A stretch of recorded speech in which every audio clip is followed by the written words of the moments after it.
Salut tout le monde, aujourd'hui une nouvelle vidéo avec un exercice assez original qui est tombé à CCP en MP. Donc l'objectif c'est d'étudier une suite UN qui est définie à partir de la borne inférieure d'une intégrale.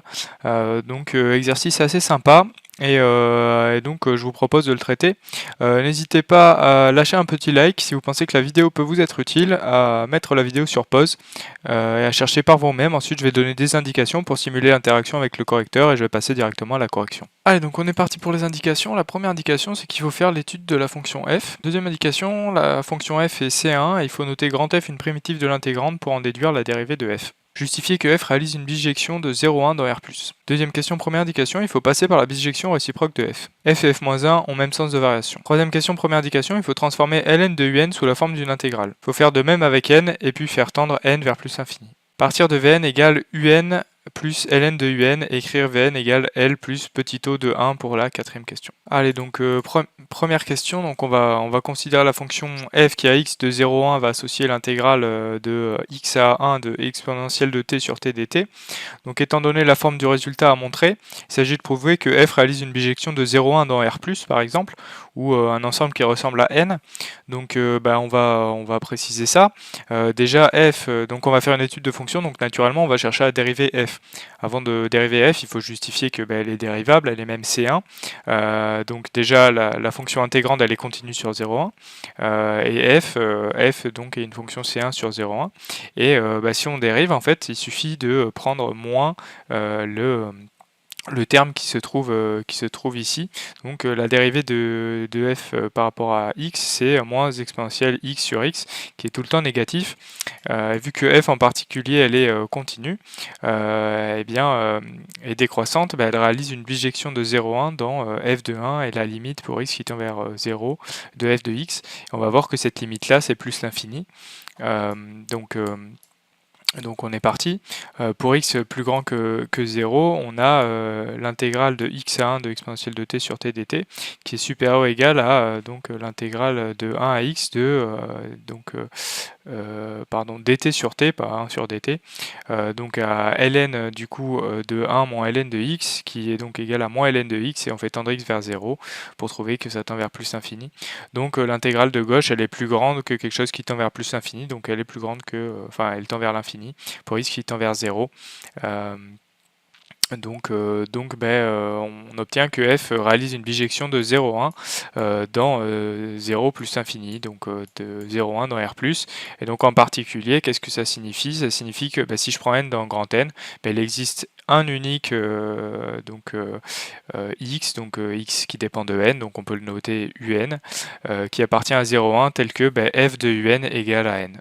Donc on est parti pour la deuxième question. Donc en question 1, on a montré que pour tout n dans grand N, il existait un unique un tel que l'intégrale de un à 1 de exponentielle de t sur t dt était égale à n. Donc maintenant, si on veut calculer le sens de variation, la monotonie de un, eh bien on va regarder le signe de un plus 1 moins un. Donc ça nous inviterait à regarder la différence de l'intégrale de un plus 1 à 1 de la fonction exponentielle de t sur t dt moins l'intégrale de un à 1 de cette même fonction. Mais on va pas s'en sortir comme ça. Donc il faut remarquer qu'en fait on va utiliser la fonction f.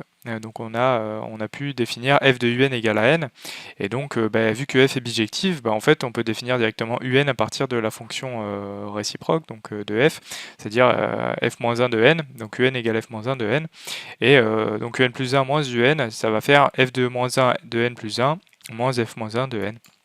Et en particulier, on a trouvé que f était décroissante et comme une fonction et sa réciproque bijective, si elle existe, ont même sens de variation, vu que f est décroissante sur 0,1, f-1 l'est aussi sur R+. Et donc f-1 de n plus 1 moins f-1 pardon, de n, donc j'ai oublié le moins 1 ici, ça va être négatif. Et donc on a déduit que un plus 1 moins un est négatif et donc un est décroissante. Et de la même manière, en lisant donc le tableau de variation à l'envers qu'on a trouvé, donc le tableau de variation de f à la question précédente, eh bien on peut en déduire que la limite pour n qui tend vers plus infini de un vaut 0. Allez, donc on est parti pour la troisième question. On prend n dans grand N et donc on a la définition suivante, c'est que n c'est l'intégrale de un jusqu'à 1 de exponentielle de t sur t dt et on va devoir manipuler ln de un. Ln de un, on va le transformer comme une intégrale qui va de un jusqu'à 1 en reconnaissant que c'est ln, c'est une primitive de 1 sur t. Donc ln de un, ça va être l'intégrale de 1 jusqu'à un de dt sur t. Et donc nous on voudrait plutôt une intégrale qui va de un jusqu'à 1, donc il suffit de permuter les bornes de l'intégrale et de mettre un moins devant. Et comme ça on va avoir moins l'intégrale de un jusqu'à 1 de dt sur t. Et donc en faisant la somme, on va récupérer donc une différence d'intégrale, et donc en rentrant tout à l'intérieur de l'intégrale, on aura l'intégrale de un jusqu'à 1 de exponentielle de t moins 1 sur t dt. Donc cette intégrale, la fonction qui est à l'intérieur, elle est continue et on peut la prolonger par continuité en 0. Donc voilà, et il s'ensuit que l'intégrale qui va de un jusqu'à 1 de exponentielle de t moins 1 sur t dt, elle existe. Et comme un tend vers 0 pour n qui tend vers plus infini, Vn converge, et en particulier, on a que la limite pour n qui tend vers plus infini de Vn, c'est l'intégrale de 0 à 1 de exponentielle de t moins 1 sur t dt.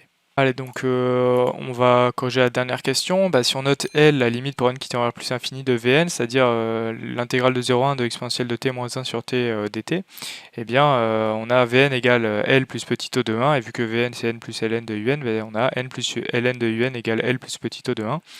On isole ln de un, ça fait ln de un égale L moins n plus petit o de 1. On va appliquer évidemment l'exponentielle, et vu que l'exponentielle de la somme c'est le produit des exponentielles, eh bien on va avoir un égale exponentielle de L fois exponentielle moins n fois exponentielle de petit o de 1.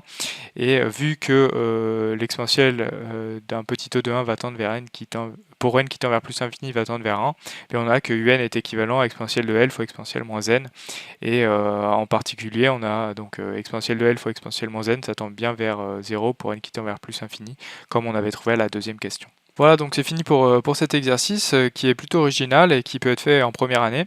On a vu que on n'avait pas beaucoup d'informations sur un, on n'avait pas une expression explicite, et pourtant on a réussi à trouver pas mal de propriétés mathématiques de un, sa limite pour n qui tend vers plus infini, sa décroissance, même un équivalent en pour n qui tend vers plus infini. Donc c'est un exercice qui est assez surprenant, mais qu'il faut savoir faire à tout prix.